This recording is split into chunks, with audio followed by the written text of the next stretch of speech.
Assalamualaikum warahmatullahi wabarakatuh, Pak Sparta dan teman-teman. Pada kesempatan kali ini, kami dari kelompok 4 ingin menjelaskan tentang credit risk, individual loan risk. Kelompok kami terdiri dari Nadia Syahda Farinka dengan NIM 2020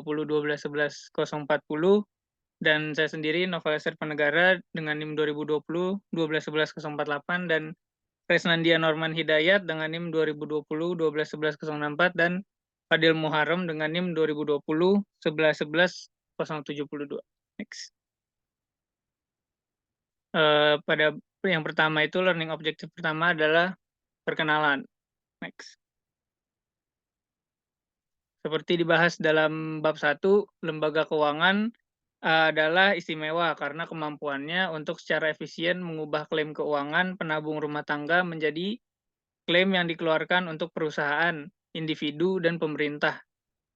Kemampuan lembaga keuangan untuk mengevaluasi informasi dan untuk mengontrol serta memantau peminjam memungkinkannya mengubah klaim ini dengan biaya serendah mungkin bagi semua pihak. Salah satu jenis transformasi klaim finansial yang dibahas dalam bab 1 adalah alokasi kredit. Artinya, lembaga keuangan mengubah klaim penabung rumah tangga dalam bentuk deposito menjadi pinjaman yang diberikan kepada korporasi, individu, dan pemerintah. Lembaga keuangan juga menerima risiko kredit atas pinjaman ini dengan imbalan pengembalian wajar yang cukup untuk menutupi biaya pendanaan, misalnya itu menutup biaya pinjaman. Next.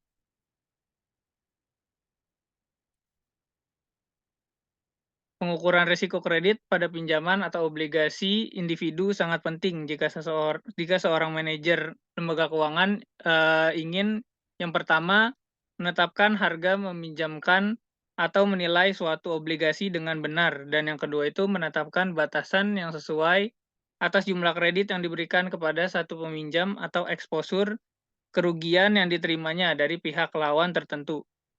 Manajemen risiko kredit penting bagi manajer lembaga keuangan karena melibatkan penentuan beberapa fitur pinjaman atau instrumen utang, yaitu suku bunga, jatuh tempo, agunan, dan persyaratan lainnya.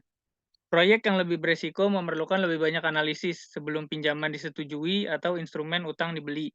Jika analisis risiko kredit tidak memadai, tingkat gagal bayar bisa lebih tinggi dan mendorong bank ke dalam kebangkrutan atau risiko insolvensinya, terutama jika pasarnya kompetitif dan marginnya itu rendah. Memang, prestasi dari satu peminjam besar dapat berdampak signifikan terhadap nilai dan reputasi banyak lembaga keuangan. Misalnya itu total exposure bank-bank di Amerika terhadap WorldCom pada saat kebangkrutannya pada tahun 2002 lebih dari 700 juta US dollar. Kerugian dari kegagalan tunggal ini mengakibatkan penurunan laba per saham di JP Morgan Chase sebesar 5 sen atau hampir 2%. Pada saat itu Bank One sebesar 3 sen atau 1%, dan di Bank of America sebesar 5 sen atau 1%. Demikian pula, satu peristiwa ekonomi besar dapat menyebabkan kerugian pada banyak portofolio pinjaman lembaga keuangan. Misalnya itu pada tahun 2005, badai Katrina dan Rita menghasilkan lebih dari 1,3 miliar US dollar pinjaman macet untuk bank-bank besar yang beroperasi di daerah yang dilanda badai. Tentu saja krisis pasar keuangan di akhir tahun 2000-an mengakibatkan kerugian terkait risiko kredit terbesar bagi lembaga keuangan Amerika Serikat. Kerugian dari jatuhnya nilai instrumen kredit on dan off balance sheet, misalnya hipotek, sekuritas yang didukung hipotek, dan kartu kredit, mencapai 2,3 triliun US dollar di seluruh dunia, dengan 1,6 triliun US dollar berasal dari pinjaman dan aset yang berasal dari lembaga keuangan Amerika Serikat. Next. Selanjutnya itu hanya pada kuartal pertama tahun 2009 banyak lembaga keuangan tidak dapat bertahan dari krisis hipotek. Misalnya itu perusahaan Countrywide Financial, penerbit hipotek terbesar di negara itu, hampir bangkrut pada musim panas 2007 karena gagal bayar oleh peminjam subprime mortgage. Hanya investasi ekuitas 2 miliar US dollar oleh Bank of America pada tahun 2007 dan kemudian akuisisi oleh Bank of America pada tahun 2008 membuat penghematan ini tetap hidup.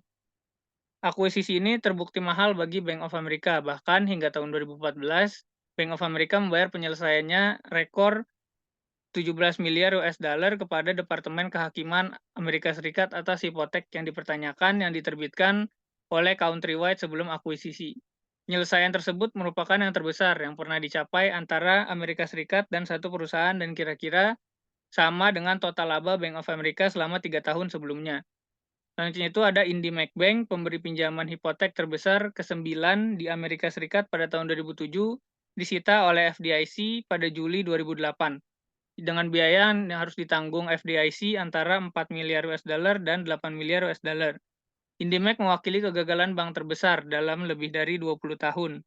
Secara keseluruhan pada 2008 sampai 2010, 322 bank di Amerika Serikat itu bangkrut dibandingkan dengan 3 bank pada 2005 sampai 2007. Selanjutnya, Federal Deposit Insurance Corporation atau FDIC melaporkan bahwa mereka memiliki 884 bank dalam daftar lembaga bermasalah pada akhir tahun 2010, naik dari 90 pada kuartal pertama tahun 2008. Next.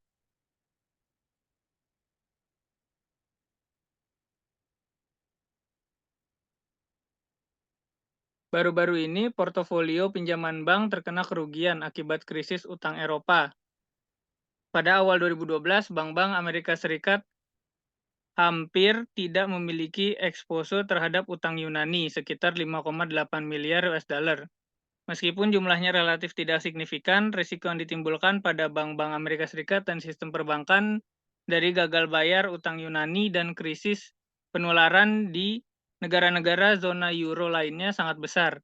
Bank-bank Amerika Serikat memiliki paparan utang senilai lebih dari 50 miliar ke Spanyol dan Irlandia, 6,6 miliar US dollar ke Portugal, dan lebih dari 66 miliar US dollar ke Italia. Semua negara beresiko gagal bayar utang jika terjadi perlambatan ekonomi yang berkelanjutan.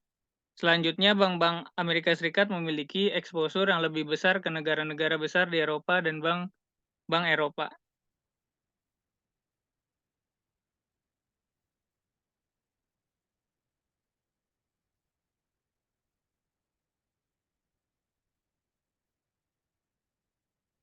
Selanjutnya itu adalah learning objektif kedua, yaitu credit quality problems atau masalah kualitas kredit. Next. Selama 3 dekade terakhir, kualitas kredit dari banyak keputusan, pinjaman, dan investasi lembaga keuangan telah menarik banyak perhatian.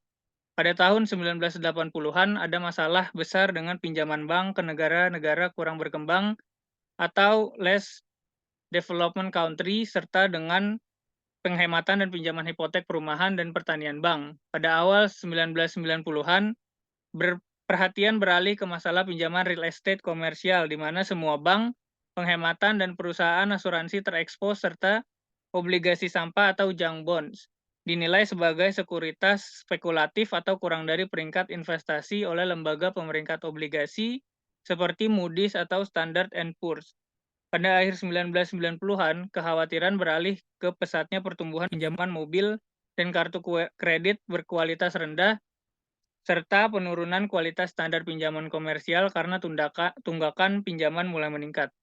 Pada akhir 1990-an dan awal 2000-an, perhatian terfokus pada masalah dengan perusahaan telekomunikasi, perusahaan teknologi baru, dan berbagai negara berdaulat termasuk Argentina, Brazil, Rusia, dan Korea Selatan.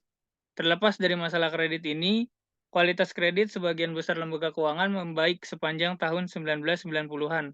Misalnya untuk bank komersial yang diasuransikan oleh FDIC, rasio kredit bermasalah terhadap aset menurun secara signifikan dari tahun 1992 hingga tahun 2000. Bisa dilihat gambar 10.1. Next. Nah, ini gambar 10-1 rasio aset bermasalah untuk bank komersial AS. Next.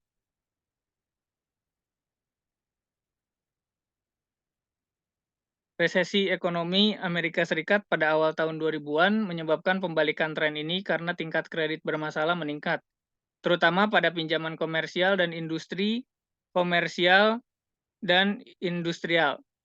Namun, kredit macet di semua kategori masih di bawah awal 1990-an. Ketika ekonomi Amerika Serikat membaik pada pertengahan tahun 2000-an, tingkat kredit bermasalah turun. Namun, tunggakan hipotek, terutama pada hipotek subprime, melonjak pada kuartal terakhir tahun 2006 dan sepanjang tahun 2007 karena pemilik rumah yang telah meregangkan diri secara finansial untuk membeli rumah atau membiayai kembali hipotek pada awal tahun 2000-an tertinggal dalam pembayaran pinjaman mereka. Masalah di pasar hipotek terus meningkat karena jumlah penyitaan mencapai rekor 1,5 juta dalam 6 bulan pertama 2009. Kredit real estate yang bermasalah mencapai tingkat yang lebih tinggi daripada yang terlihat pada tahun 1980-an. Masalah di pasar hipotek juga menyebar ke sektor lain. Pada tahun 2008, pengajuan kebangkrutan konsumen meningkat menjadi 1,6 juta, naik dari 801.840 pada tahun 2007 dan 602.000 pada tahun 2006. Kerugian pinjaman bisnis juga meningkat. Misalnya itu ketika salah satu perusahaan Chrysler mengalami kebangkrutan pada Mei 2009. Ia berutang kepada bank termasuk Citigroup dan JP Morgan Chase sebesar 6,9 miliar. Waktu itu Presiden Obama merencanakan untuk kebangkrutan Chrysler memangkasnya menjadi 1 miliar US dollar karena kerugian bank sebesar 5,9 miliar. Bank akhirnya merealisasikan 33 sen dolar untuk pinjaman ini, kerugian sebesar 4,6 miliar. Seiring pemulihan ekonomi Amerika Serikat secara perlahan pada tahun 2010 sampai 2015, suku bunga pinjaman bermasalah sedikit menurun, tetapi masih tetap pada tingkat yang lebih tinggi daripada yang terlihat selama sebagian besar pada periode 30 tahun. Pada tahun 2007 dan 2006, kerugian pinjaman usaha juga meningkat. Next. Masalah kualitas kredit dalam kasus terburuk dapat menyebabkan lembaga keuangan bangkrut atau mengakibatkan pengurasan modal yang signifikan dan kekayaan bersih yang berdampak negatif terhadap prospek pertumbuhannya dan kemampuannya untuk bersaing dengan lembaga keuangan domestik dan internasional lainnya. Namun, resiko kredit tidak hanya berlaku untuk area pinjaman tradisional dan investasi obligasi, karena bank dan lembaga keuangan lainnya telah berkembang menjadi penjaminan kredit dan aktivitas off balance sheet lainnya. Jenis eksposur resiko kredit baru telah muncul, menyebabkan kekhawatiran di kalangan manajer dan regulator. Dengan demikian, analisis resiko kredit sekarang menjadi penting untuk berbagai macam perjanjian kontraktual antara lembaga keuangan dan rekanan. Next.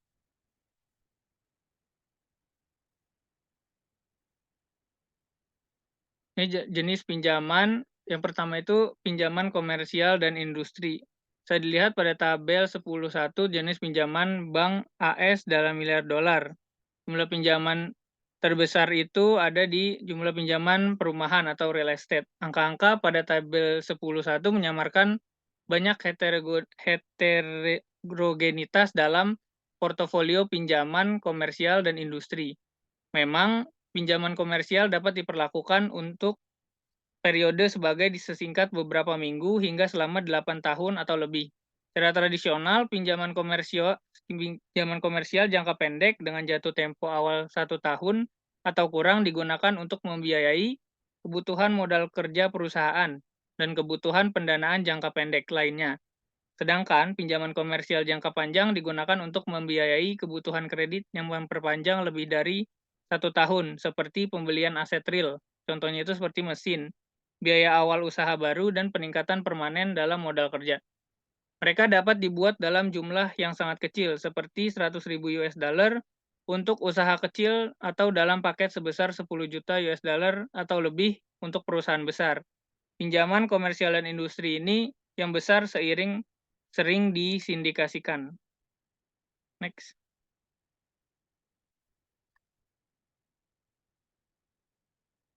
Selanjutnya, pinjaman sindikasi disediakan oleh sekelompok lembaga keuangan sebagai lawan dari pemberi pinjaman tunggal. Pinjaman sindikasi disusun oleh lembaga keuangan utama atau agen dan peminjam. Setelah persyaratan seperti tarif, biaya, dan perjanjian ditetapkan, potongan pinjaman dijual ke lembaga keuangan yang lainnya. Selain itu, pinjaman komersial dan industri dapat dijamin atau tanpa jaminan. Pinjaman terjamin atau pinjaman beragun aset didukung oleh aset spesifik peminjam. Jika peminjam gagal bayar, pemberi pinjaman memiliki hak gadai atau klaim pertama atas aset tersebut. Utang yang dijamin lebih senior daripada pinjaman tanpa jaminan, atau utang junior yang hanya memiliki klaim umum atas aset peminjam jika terjadi wan prestasi. Seperti yang akan kami jelaskan nanti di bab ini, biasanya ada trade-off antara jaminan atau dukungan agunan dari pinjaman dan suku bunga pinjaman atau premi risiko yang dikenakan oleh pemberi pinjaman atas pinjaman. Next. Selain itu, pinjaman komersial dapat dilakukan dengan tingkat bunga tetap atau mengambang. Pinjaman suku bunga tetap memiliki suku bunga yang ditetapkan pada awal periode kontrak. Tingkat ini tetap berlaku selama periode kontrak pinjaman, tidak peduli apa yang terjadi pada harga pasar. Misalnya, IBM meminjam 10 juta US dollar dengan suku bunga tetap 10% selama 1 tahun. Tetapi biaya dana lembaga keuangan naik selama 1 tahun itu. Nah, karena pinjaman ini dengan suku bunga tetap, lembaga keuangan menanggung semua risiko suku bunga. Inilah sebabnya kenapa banyak pinjaman memiliki persyaratan kontrak suku bunga yang mengambang, yaitu IBM meminjam 10 juta US dollar dengan tingkat bunga mengambang, misalnya LIBOR lebih dari 5% selama 1 tahun. Suku bunga pinjaman dapat disesuaikan secara berkala sesuai dengan formula sehingga sebagian besar risiko suku bunga dialihkan dari lembaga keuangan kepada peminjam seperti yang diharapkan. Next. Terakhir, pinjaman dapat dilakukan secara langsung atau berdasarkan komitmen. Pinjaman spot dibuat oleh lembaga keuangan dan peminjam menggunakan atau segera mengambil seluruh jumlah pinjaman. Dengan komitmen pinjaman atau jalur kredit, pemberi pinjaman menyediakan sejumlah kredit seperti 10 juta US dollar. Peminjam memiliki opsi untuk mengambil jumlah berapapun hingga 10 juta US dollar kapan saja selama periode komitmen itu.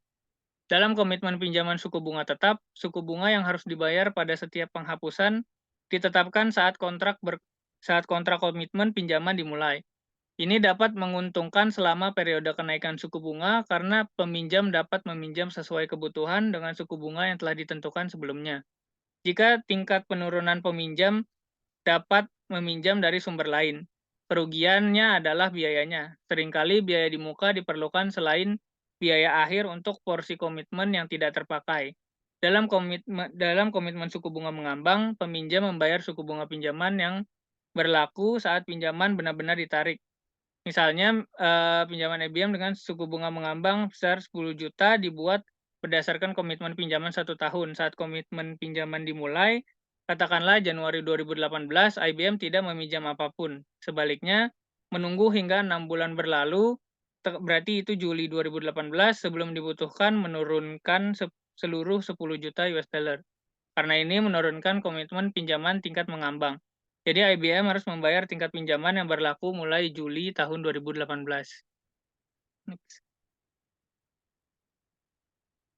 Nah, selanjutnya jenis pinjaman komersial dan industri. Ini ada tabel 10 strip 2 tentang karakteristik portofolio kredit komersial Maret 2015. Next.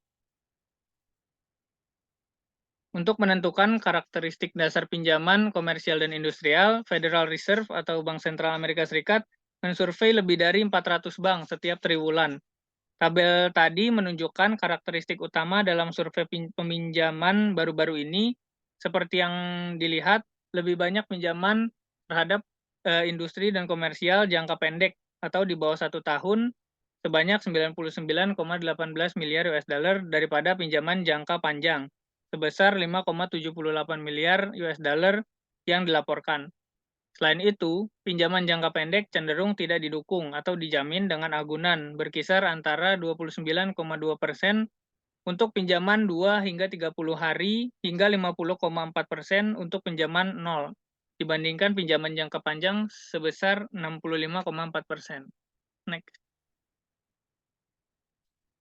Akhirnya, pinjaman komersial ini semakin berkurang pentingnya dalam portofolio pinjaman bank.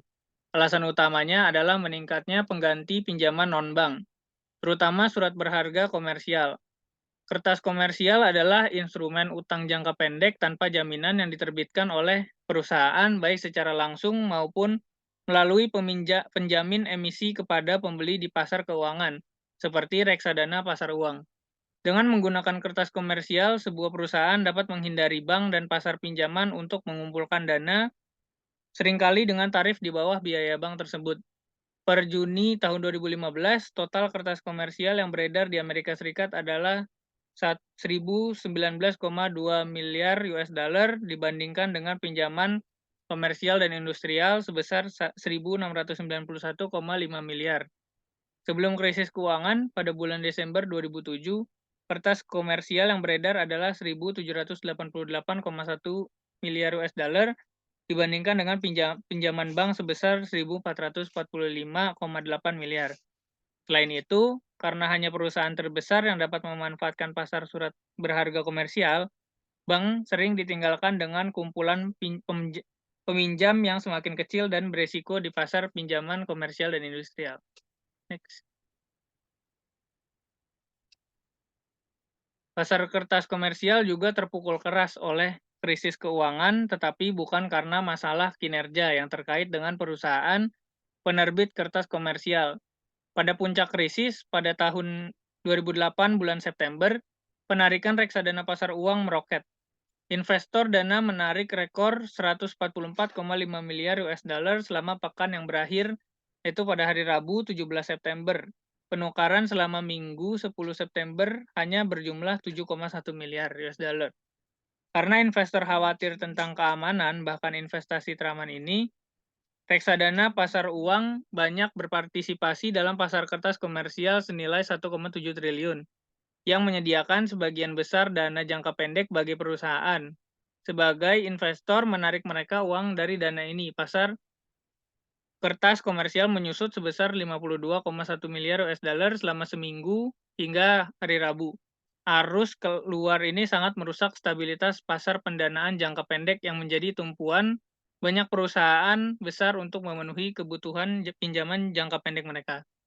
Sebagai tanggapan, bisnis yang meminta mereka menarik komitmen pinjaman mereka di lembaga keuangan. Dengan demikian, pinjaman komersial dan industrial yang dikeluarkan oleh bank komersial meningkat seiring dengan penurunan ukuran pasar kertas komersial. Next. Selanjutnya itu ada pinjaman real estate. Seperti pinjaman komersial dan industrial, karakteristik pinjaman hipotek perumahan sangat berbeda. Karakteristik tersebut antara lain besarnya pinjaman, rasio pinjaman terhadap harga properti, atau rasio harga pinjaman atau nilai pinjaman, jatuh tempo hipotek. Karakteristik penting lainnya adalah tingkat bunga hipotek atau komitmen dan biaya serta pungutan atas pinjaman seperti komisi, diskon, dan poin yang dibayarkan oleh peminjam atau penjual untuk mendapatkan pinjaman. Selain itu, tingkat hipotek berbeda menurut apakah hipotek memiliki tingkat bunga tetap atau tingkat bunga mengambang. Juga disebut tingkat yang dapat disesuaikan. Hipotek dengan tarif yang dapat disesuaikan atau ARM memiliki tingkat kontrak mereka secara berkala disesuaikan dengan beberapa indeks yang mendasarinya, seperti tarif T-bill 1 tahun.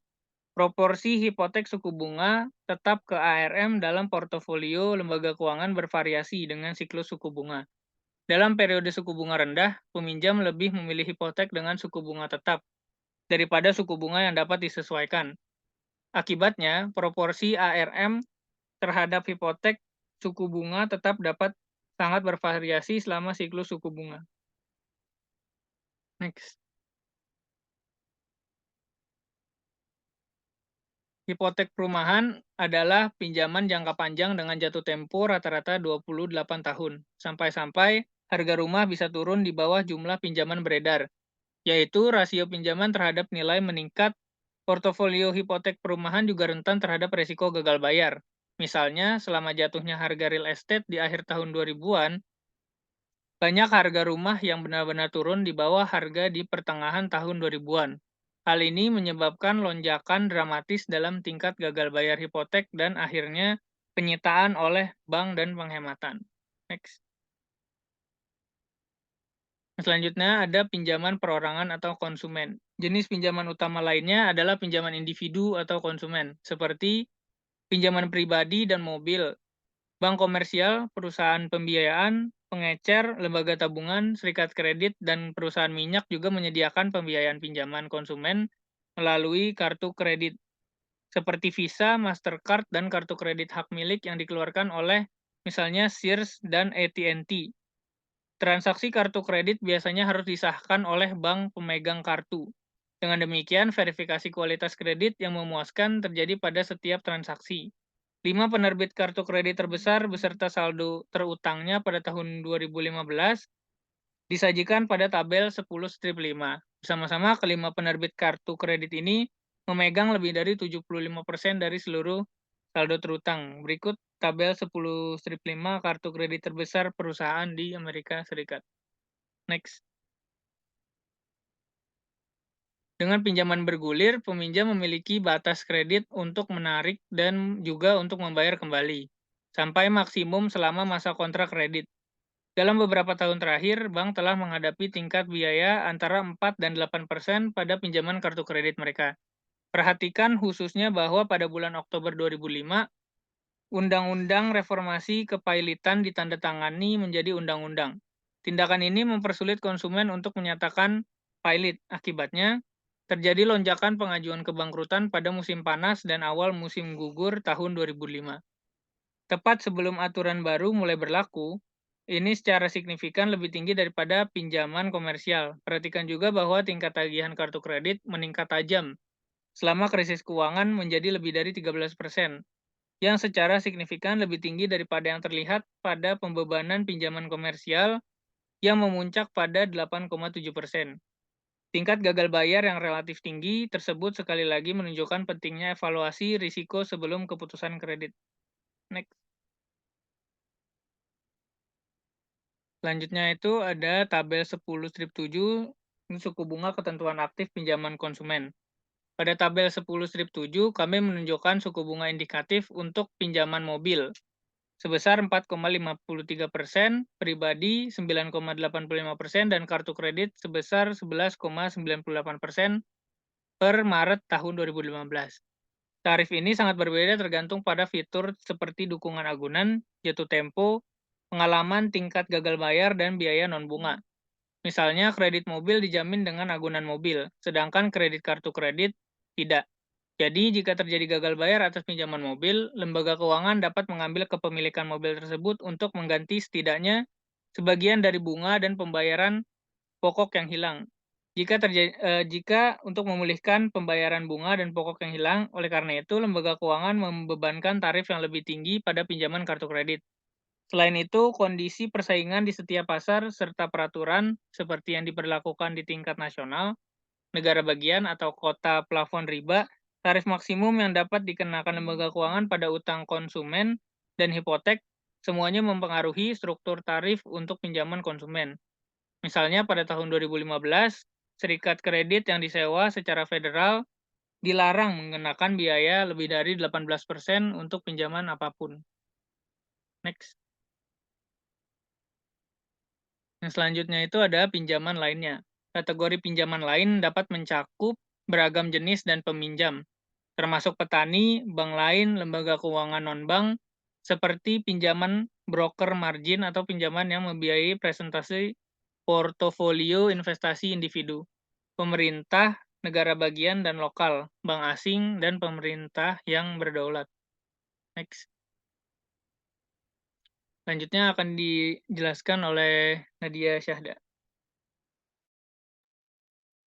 Selanjutnya, saya Nadia Syahda Farinka dengan NIM 2020-12-11-040 akan melanjutkan LO3 tentang calculating the return on loan.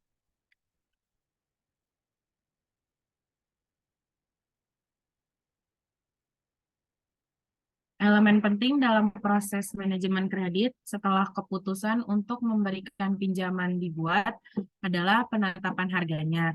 Ini termasuk penyesuaian untuk risiko kredit yang dirasakan atau risiko gagal bayar peminjam, serta biaya dan agunan yang mendukung pinjaman. 7 bagian ini menunjukkan satu metode yang digunakan untuk menghitung pengembalian pinjaman, tradisional pendekatan pengembalian aset. LK telah mengembangkan program penentuan harga hubungan yang menawarkan potongan harga bagi nasabah berdasarkan jumlah total layanan berbasis biaya yang digunakan dan investasi yang dimiliki di LK. Penetapan harga hubungan berbeda dengan penetapan harga transaksi atau yang lebih tradisional, di mana pelanggan membayar tarif yang ditetapkan untuk satu layanan terlepas dari jumlah total bisnis atau non-pinjaman lain yang dilakukan dengan LK. Selanjutnya ada pengembalian pinjaman yang dijanjikan secara kontrak. Uraian pinjaman sebelumnya memperjelas bahwa sejumlah faktor mempengaruhi pengembalian yang dijanjikan yang dicapai LK pada jumlah pinjaman atau aset dolar tertentu. Faktor-faktor ini termasuk yang berikut, ada 5. Pertama, tingkat bunga pinjaman. Yang kedua, setiap biaya yang berkaitan dengan pinjaman. Yang ketiga, premi risiko kredit atas pinjaman. Yang keempat, jaminan pinjaman. Yang kelima, persyaratan non-harga lainnya atau terutama saldo kompensasi dan persyaratan cadangan. Suku bunga pinjaman dasar atau BR dapat mencerminkan biaya modal rata-rata tertimbang FI atau biaya dana marginalnya, seperti tarif surat berharga komersial, tarif dana federal atau LIBOR kurs penawaran antar bank London, yang merupakan kurs pinjaman dolar antar bank dengan jatuh tempo tertentu atau euro dolar. Antar bank dengan jatuh tempo tertentu di pasar lepas pantai atau euro dolar. Pusat pasar euro dolar adalah London. Awalnya, sebagian besar pinjaman bisnis tingkat variabel terkait dengan tingkat dana Fed Amerika Serikat. Namun, pertumbuhan yang luar biasa dari pasar euro dolar adalah mengakibatkan LIBOR menjadi tingkat standar di mana suku bunga pinjaman ini sekarang dihargai. Misalnya itu, pasar kertas komersial di Amerika sekarang mengutip tarif sebagai spread atas tarif LIBOR daripada tarif tagihan Treasury. Suku bunga LIBOR yang lebih tinggi menghasilkan biaya pinjaman yang lebih tinggi juga untuk bisnis, sementara suku bunga yang lebih rendah dapat membuat LK ragu untuk meminjamkan. Selain pinjaman bisnis, beberapa obligasi dan swap suku bunga juga menggunakan LIBOR sebagai tolak ukurnya. Kotak After the Crisis membahas bagaimana beberapa bank besar mengaku bersalah dan menyelesaikan tuntutan pidana terkait dengan manipulasi tingkat LIBOR selama krisis keuangan. Karena penggunaan LIBOR yang ekstensif sebagai tarif dasar pada pinjaman bisnis dan bahkan tingkat hipotek dan kartu kredit, bahkan sedikit manipulasi dapat menyebabkan redistribusi besar-besaran sumber daya. Sebagai alternatifnya, suku bunga pinjaman dasar dapat mencerminkan suku bunga dasar pinjaman. Suku bunga utama paling sering digunakan untuk menentukan harga pinjaman jangka panjang, sedangkan suku bunga Fed Fund dan suku bunga LIBOR paling sering digunakan untuk menentukan harga pinjaman jangka pendek. Secara tradisional, tarif utama adalah tarif yang dibebankan kepada pelanggan FI dengan risiko paling rendah. Biaya dan biaya langsung dan tidak langsung yang berkaitan dengan pinjaman umumnya terbagi dalam 3 kategori. Yang pertama ada biaya organisasi pinjaman dibebankan kepada peminjam untuk memproses aplikasi. Yang kedua ada persyaratan saldo kompensasi untuk disimpan sebagai deposito. Umumnya itu tanpa bunga. Saldo kompensasi sendiri adalah persentase pinjaman yang tidak dapat digunakan secara aktif oleh peminjam untuk pengeluaran. Sebaliknya, saldo ini harus disimpan di FI. Yang ketiga ada persyaratan cadangan yang dikenakan oleh Federal Reserve pada giro FI, khususnya lembaga penyimpanan termasuk saldo kompensasi.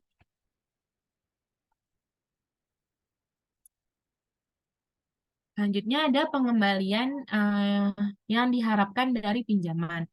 Pengembalian yang dijanjikan yang disetujui oleh peminjam dan pemberi pinjaman termasuk fitur suku bunga pinjaman dan non suku bunga seperti biaya. Pengembalian pinjaman yang dijanjikan bagaimanapun mungkin berbeda dari yang diharapkan. Dan memang pengembalian pinjaman yang sebenarnya karena resiko gagal bayar, resiko awal adalah resiko bahwa peminjam tidak dapat atau tidak mau memenuhi persyaratan yang dijanjikan dalam kontrak pinjaman. Risiko gagal bayar biasanya itu ada pada tingkat tertentu di semua pinjaman. Jadi pada saat pinjaman dilakukan, pengembalian yang diharapkan per dolar yang dipinjam terkait dengan pengembalian yang dijanjikan sebagai berikut. Berikut ada rumusnya, 1 ditambah E di dalam kurung R sama dengan P, dan kurung 1 tambah K ditambah 1 dikurang P dikali 0. Di mana P itu adalah probabilitas pelunasan penuh pinjaman, sehingga LK menerima pokok dan bunga seperti yang dijanjikan. Dan 1 minus P itu adalah probabilitas default, di mana FI tidak menerima apapun, yaitu 0.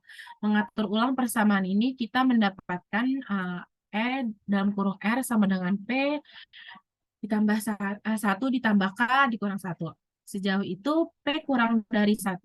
Resiko default hadir. Ini berarti manajer FI harus menetapkan premi resiko cukup tinggi untuk mengkompensasi resiko ini dan mengakui bahwa menetapkan premi beresiko tinggi serta biaya dan tarif dasar yang tinggi sebenarnya dapat mengurangi kemungkinan pembayaran kembali atau P. Itu adalah K dan P tidak mandiri. Memang dalam rentang waktu tertentu karena biaya dan suku bunga pinjaman meningkat, kemungkinan peminjam membayar pengembalian suku bunga pinjaman meningkat. Pengembalian yang dijanjikan dapat menurun, yaitu K dan P mungkin berhubungan negatif. Akibatnya itu, LK biasanya harus mengendalikan risiko kredit dalam 2 dimensi. Pertama ada harga, pendekatan, pengukuran, dan penetapan harga yang dibahas dalam bab ini. Mempertimbangkan risiko kredit berdasarkan probabilitas menerima pembayaran yang dijanjikan atas pinjaman tersebut. Pembayaran aktual atau gagal bayar pinjaman setelah dikeluarkan dapat bervariasi dari probabilitas yang diharapkan. Secara umum, dibandingkan dengan pinjaman grosir, misalnya K dan I, dimensi kuantitas lebih mengontrol perbedaan risiko kredit pada pinjaman eceran. Misalnya itu konsumen daripada dimensi harga. Kami membahas alasan untuk ini di bagian selanjutnya. Itu diikuti oleh bagian yang mengevaluasi berbagai cara manajer FI dapat menilai ukuran yang sesuai. Premi risiko pinjaman ini adalah kunci untuk menetapkan harga pinjaman grosir dan exposure risiko utang dengan benar. Selanjutnya ada keputusan kredit eceran versus grosir. Yang pertama itu pengecer. Karena ukuran dolar pinjaman yang kecil dalam konteks keseluruhan portofolio aset LK dan biaya yang lebih tinggi untuk mengumpulkan informasi tentang peminjam rumah tangga atau pinjaman konsumen, sebagian besar keputusan pinjaman yang dibuat di tingkat retail cenderung berupa keputusan menerima atau menolak. Dalam terminologi keuangan, pelanggan retail atau pinjaman konsumen lebih cenderung disortir atau dijatah berdasarkan batasan jumlah pinjaman daripada berdasarkan perbedaan harga atau suku bunga. Artinya itu, pada tingkat retail, LK mengendalikan risiko kreditnya dengan penjatahan kredit, bukan dengan menggunakan kisaran suku bunga atau harga. Yang kedua ada grosir. Berbeda dengan tingkat eceran, pada tingkat grosir ini keadaan LK menggunakan suku bunga dan kuantitas kredit untuk mengendalikan resiko kredit. Jadi ketika LK mengutip suku bunga pinjaman utama atau BR kepada peminjam KDI, peminjam dengan resiko lebih rendah dapat dikenakan suku bunga pinjaman di bawah suku bunga pinjaman utama. Peminjam beresiko tinggi dikenakan markup pada suku bunga utama atau premi resiko kredit atau gagal bayar untuk mengkompensasi FI atas resiko kredit tambahan yang terlibat. Selama mereka dikompensasikan dengan tingkat suku bunga yang cukup tinggi atau premi resiko kredit, Atas rentang permintaan kredit tertentu, LK mungkin bersedia meminjamkan dana kepada peminjam borongan berisiko tinggi. Namun seperti yang telah dibahas sebelumnya, peningkatan suku bunga pinjaman dapat menurunkan probabilitas bahwa peminjam akan membayar pengembalian yang dijanjikan.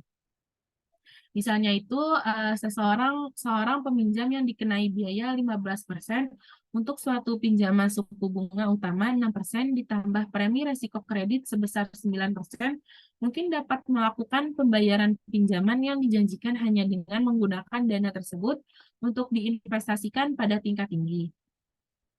Investasi beresiko dengan peluang kecil mendapatkan hasil yang sangat besar. Namun, menurut definisi, proyek beresiko tinggi memiliki probabilitas yang relatif tinggi untuk melakukannya gagal untuk mewujudkan hasil yang besar. Jika pembayaran besar tidak terwujud, peminjam mungkin harus gagal membayar pinjaman. Dalam kasus ekstrim, FI tidak menerima bunga dan biaya yang dijanjikan atas pinjaman maupun pokok pinjaman awal. Hal ini menunjukkan bahwa biaya suku bunga kontraktual yang sangat tinggi atas pinjaman sebenarnya dapat mengurangi pengembalian pinjaman yang diharapkan oleh LK karena suku bunga yang tinggi mendorong peminjam untuk berinvestasi dalam proyek-proyek yang berisiko.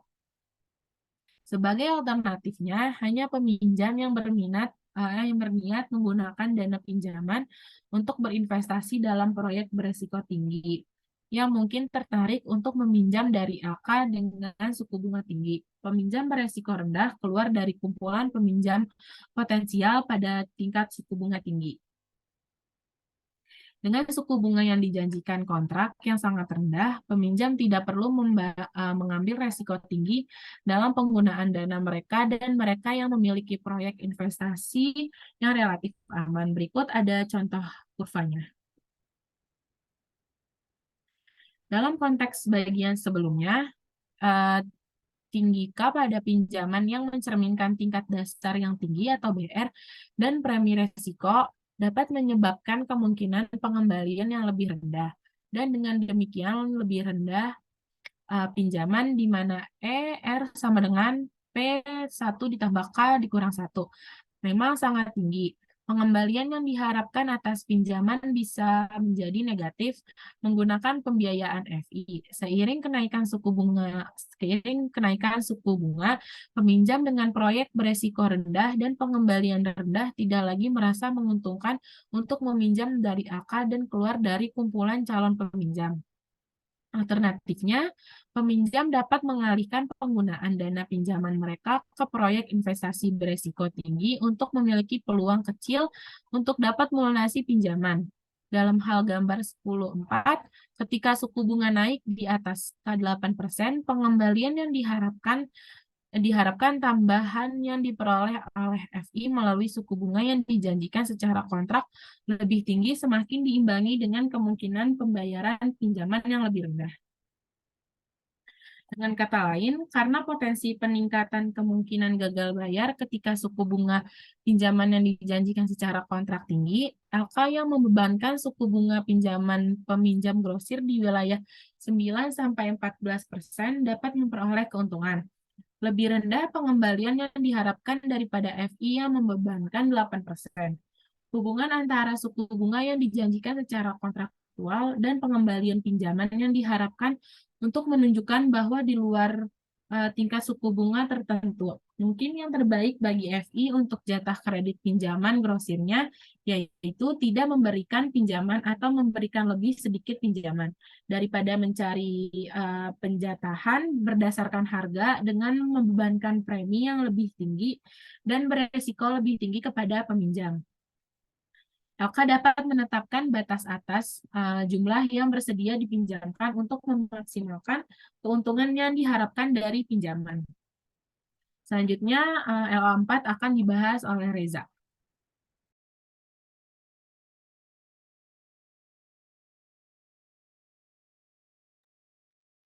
Selanjutnya adalah LO4, yaitu pengukuran risiko kredit. Next.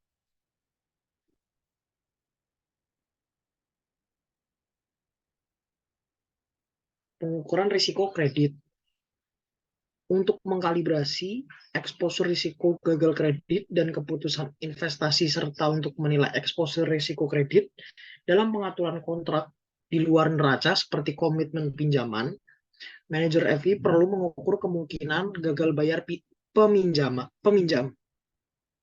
Kemampuan untuk melakukan ini sangat bergantung pada jumlah informasi yang dimiliki LK tentang peminjam. Di tingkat retail, banyak informasi yang perlu dikumpulkan secara internal atau dibeli dari agen kredit eksternal. Pada tingkat grosir, sumber informasi ini didukung oleh informasi yang tersedia untuk umum, seperti laporan akuntansi bersertifikat, harga saham dan obligasi, dan laporan analis. Jadi, untuk perusahaan publik, lebih banyak informasi yang dihasilkan dan tersedia untuk LK daripada yang tersedia untuk toko sudut pemilik tunggal yang kecil. Ketersediaan informasi lebih lanjut bersama dengan biaya rata-rata yang lebih rendah untuk mengumpulkan informasi tersebut, memungkinkan LK untuk menggunakan metode yang lebih canggih dan biasanya lebih kuantitatif dalam menilai probabilitas one prestasi untuk peminjam besar dibandingkan dengan peminjam kecil.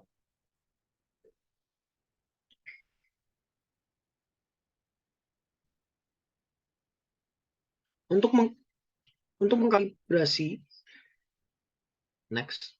Namun, kemajuan teknologi dan pengumpulan informasi membuat penilaian kuantitatif terhadap peminjam lebih kecil pun semakin layak dan lebih murah.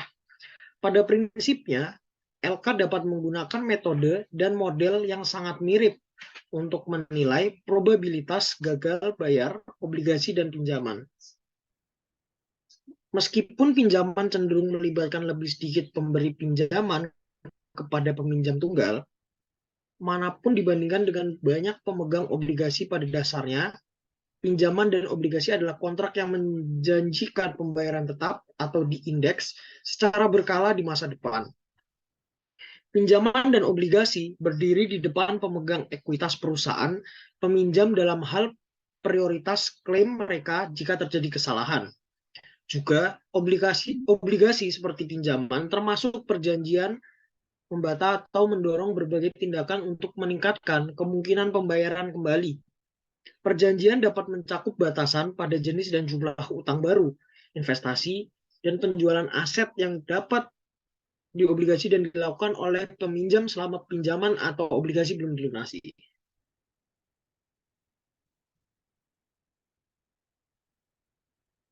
Perjanjian keuangan juga sering dikenakan membatasi perubahan rasio keuangan peminjam seperti rasio leverage atau rasio lancar. Misalnya perjanjian pembatasan umum yang disertakan dalam banyak kontrak obligasi dan pinjaman membatasi jumlah dividen yang dapat dibayarkan perusahaan kepada pemegang ekuitas. Jelas untuk setiap arus kas tertentu, pembayaran dividen yang tinggi kepada pemegang saham berarti lebih sedikit yang tersedia untuk pembayaran kembali kepada pemegang obligasi dan pemberi pinjaman. Selain itu, imbal hasil obligasi seperti suku bunga pinjaman grosir biasanya mencerminkan premi risiko yang bervariasi dengan persepsi kualitas kredit peminjam dan agunan atau dukungan keamanan utang. Mengingat hal ini, LK dapat menggunakan banyak model berikut yang menganalisis probabilitas risiko gagal bayar baik dalam membuat keputusan pemberian pinjaman atau ketika mempertimbangkan untuk berinvestasi pada obligasi korporasi yang ditawarkan baik secara publik maupun pribadi.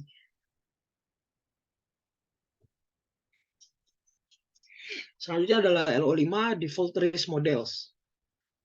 Next.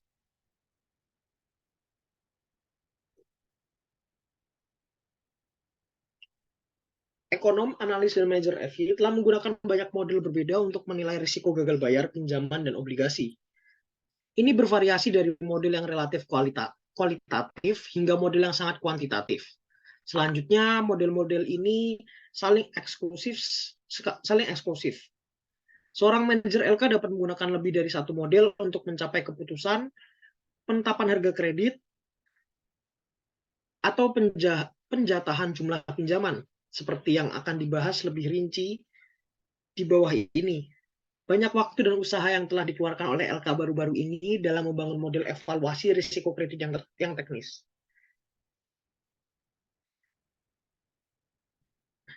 Next.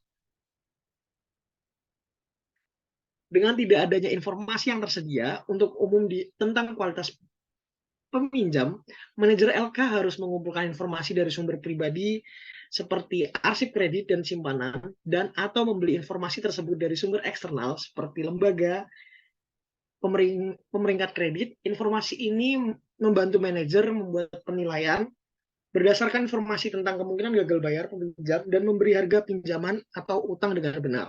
Secara umum, jumlah informasi yang terkumpul bervariasi dengan ukuran potensi paparan utang dan biaya penagihan.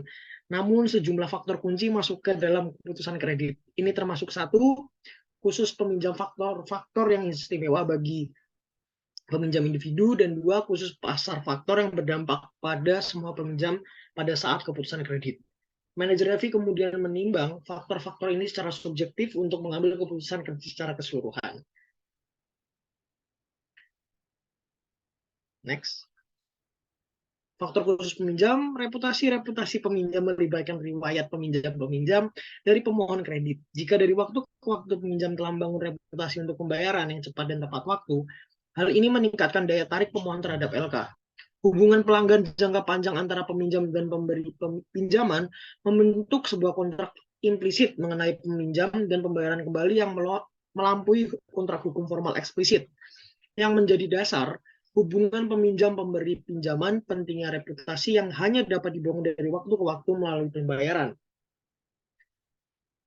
kembali dan perilaku yang diamati. Merugikan peminjam kecil yang baru, ini adalah salah satu alasan penawaran umum perdana sekuritas hutang oleh perusahaan kecil seringkali membutuhkan hasil yang lebih tinggi daripada penawaran perusahaan yang lebih tua dan lebih berpengalaman.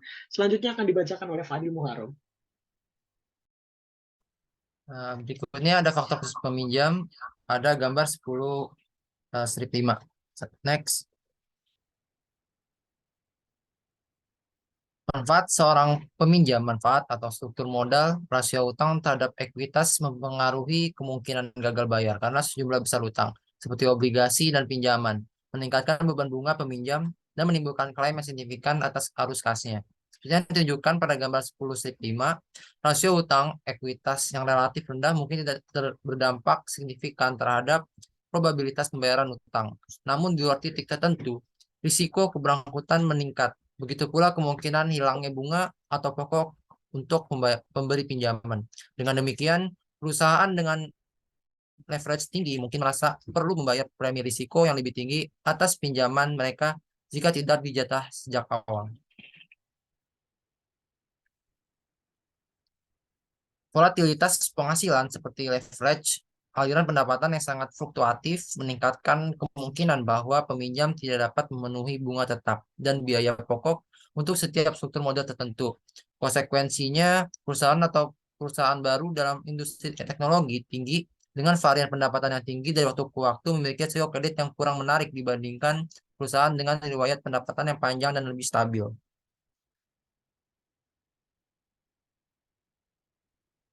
Jaminan seperti yang telah dibahas sebelumnya, fitur utama dalam keputusan pemberian pinjaman dan penentuan harga pinjaman adalah tingkat anggunan atau aset yang mendukung keamanan pinjaman.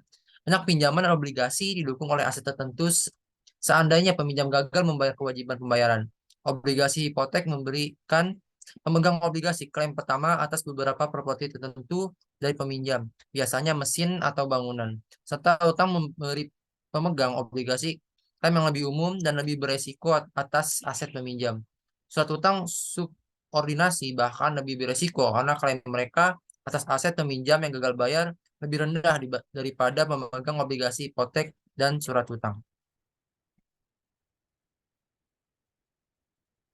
Siklus bisnis, posisi ekonomi dalam fase siklus bisnis sangat penting bagi LK dalam menilai kemungkinan gagal bayar peminjam. Misalnya, selama resesi, perusahaan di sektor barang tahan lama yang memproduksi mobil, lemari es, atau rumah berkinerja buruk dibandingkan dengan perusahaan di sektor barang tidak tahan lama, memproduksi pakaian dan makanan.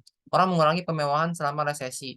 tapi cenderung tidak mengurangi kebutuhan seperti makanan. Dengan demikian, peminjam korporasi di sektor barang konsumsi tahan lama, ekonomi sangat rentan terhadap risiko gagal bayar.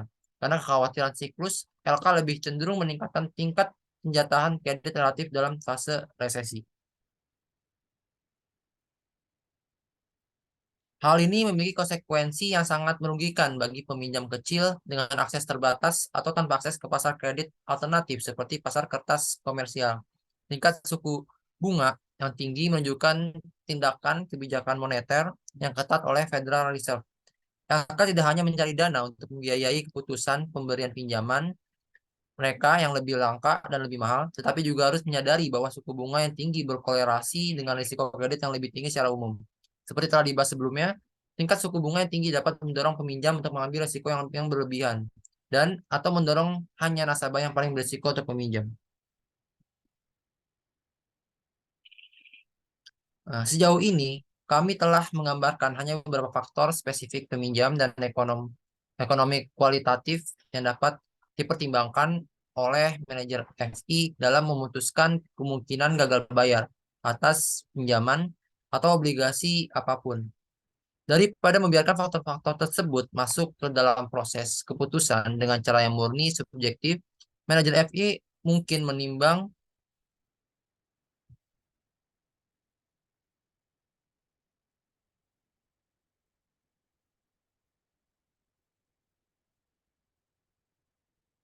maaf, di mundur slide. Model kuantitatif yang digunakan untuk mengukur risiko kredit selanjutnya. Salah satu sumber yang sering digunakan dari banyak informasi ini adalah Risk Management Association atau RMA. RMA telah menjadi referensi standar bagi ribuan pemberi pinjaman komersial dengan menyediakan data neraca dan pendapatan rata-rata untuk lebih dari 400 industri, rasio umum yang dihitung untuk setiap kelompok ukuran dan industri, data tren 5 tahun, dan data laporan keuangan untuk lebih dari 100.000 komersial.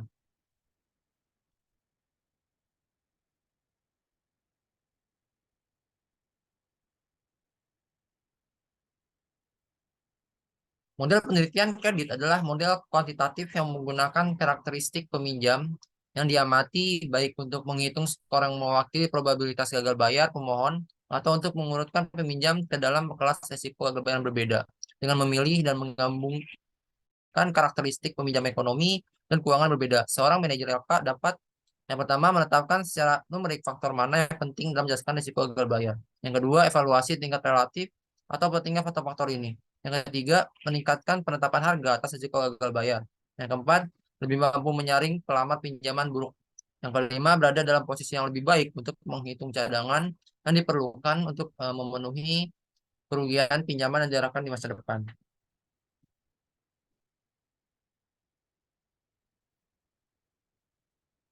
Manfaat utama dari penilaian kredit adalah pemberi pinjaman kredit dapat lebih akurat memprediksi kinerja peminjam tanpa harus menggunakan lebih banyak sumber daya. Menggunakan model ini berarti lebih sedikit default dan penghapusan untuk pemberi pinjaman. Memang banyak LK telah menerapkan model penilaian kredit sebagai cara untuk mengikuti Sarbanes-Oxley Act tahun 2002 yang menetapkan pedoman untuk tata kelola perusahaan di beberapa area, termasuk manajemen risiko dan penilaian kontrol. Untuk menggunakan model penilaian kredit, manajer harus mengidentifikasi ukuran risiko ekonomi dan keuangan yang objektif untuk setiap kelas peminjam tertentu. Untuk utang konsumen, karakteristik objektif dalam model penilaian kredit mungkin mencakup pendapatan, aset, usia, pekerjaan, dan lokasi. Dan untuk utang komersial, informasi arus kas dan rasio keuangan seperti rasio utang ekuitas biasanya merupakan faktor kunci. Setelah data diidentifikasi, teknik statistik mengkuantifikasi data skor, probabilitas risiko default, atau klasifikasi risiko default.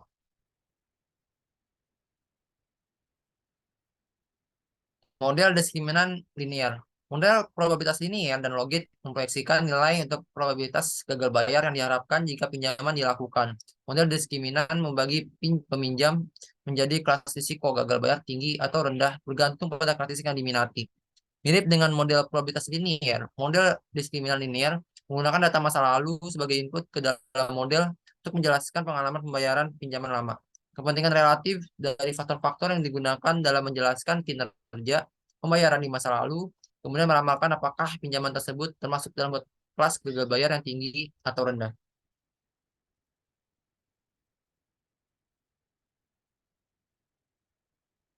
Model risiko kredit yang lebih baru digunakan teori keuangan dan lebih banyak sedia pasar finansial data untuk membuat kesimpulan tentang probabilitas gagal bayar pada instrumen hutang dan peminjam. Akibatnya, model ini paling relevan dalam mengevaluasi pinjaman kepada peminjam yang lebih besar di sektor korporasi. Ini adalah bidang di mana banyak penelitian terkini dilakukan oleh LK. Pertama, struktur jangka pendekatan risiko kredit disebut juga model bentuk tereduksi. Yang kedua, pendekatan tingkat kematian. Yang tiga, model RAROC. Yang keempat, model opsi. Juga disebut model struktural karena didasarkan pada model ekonomi mengapa perusahaan default. Sementara beberapa model ini berfokus pada berbagai aspek risiko kredit. Semuanya terkait dengan ketergantungan yang kuat pada teori keuangan modern dan data pasar keuangan. Model pengukuran dan penetapan harga risiko kredit yang lebih baru dalam struktur penentuan risiko kredit. Satu metode berbasis pasar untuk menilai eksposur risiko kredit dan probabilitas gagal bayar adalah dengan menganalisis premi risiko yang melekat pada struktur imbal hasil utang korporasi saat ini atau pinjaman kepada peminjam dengan peringkat risiko serupa. Lembaga pemeringkat seperti Standard & Poor's atau S&P mengategorikan penerbit obligasi korporasi menjadi setidaknya 7 kelas utama menurut persepsi kualitas kredit. Treasury strip dan obligasi korporasi tanpa kupon adalah obligasi diskon pembayaran tunggal, mungkin untuk mengekstraksi premi risiko kredit yang diperlukan dan probabilitas gagal bayar tersirat dari data pasar aktual tentang suku bunga, yaitu penyebaran antara obligasi diskon beberapa risiko yang diterbitkan oleh Departemen Keuangan dan obligasi diskon yang diterbitkan oleh peminjam korporat dengan kualitas yang berbeda mencerminkan eksposur risiko kredit yang dirasakan dari peminjam korporat untuk pembayaran tunggal pada waktu berbeda di masa depan. LK dapat menggunakan probabilitas risiko kredit ini pada utang yang ada untuk memutuskan apakah akan menerbitkan utang tambahan atau tidak kepada peminjam risiko kredit tertentu.